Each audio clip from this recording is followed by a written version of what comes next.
কাছতার মানুষকে এপার ওপার করানো, কখনো পার্লারপুর থেকে ধুলিয়ান নিয়ে যাওয়া, কখনো ধুলিয়ান থেকে পার্লারপুর নিয়ে আসা, একটা মুর্শিদাবাদ একটা মালদা।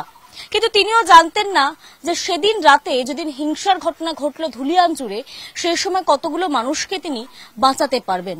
অন্তত যারা বেঁচে ছিলেন সেদিন তারা তার নামই বলছেন, রূপচাঁদ মণ্ডল।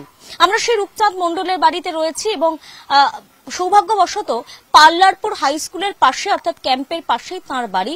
আমরা একটু তাঁর সঙ্গে কথা বলবো, আমাদের সঙ্গে তিনি রয়েছেন। কি হয়েছিল সেদিন রাতে, কি দেখলেন? নৌকা আমরা তো আর উপরে উঠতে পারিনি, আমরা নদী থেকে কি দেখবো, নদীকে আমরা যে আগুন টাগুন দেখি এটাই। তারপর আমরা যখন লোকজন আছে তখন আমরা নিয়ে আসি, তখন কেউ কেউ বলি রে নিয়ে আইতো, এই ওকে নিয়ে আইগা যা, দুজন আছে ওখানে, একজন আছে ওখানে, এইভাবে নিয়ে আসা। এমনি তো আমরা উপরে গিয়ে মার্কেটে দেখিনি গন্ডগোলটা, আমরা নদী থেকে ভিতরে যাই কি করে, ওই আমরা ওই দিক থেকে এসে দিয়ে যাই, তারপর আমরা নিয়ে এসি।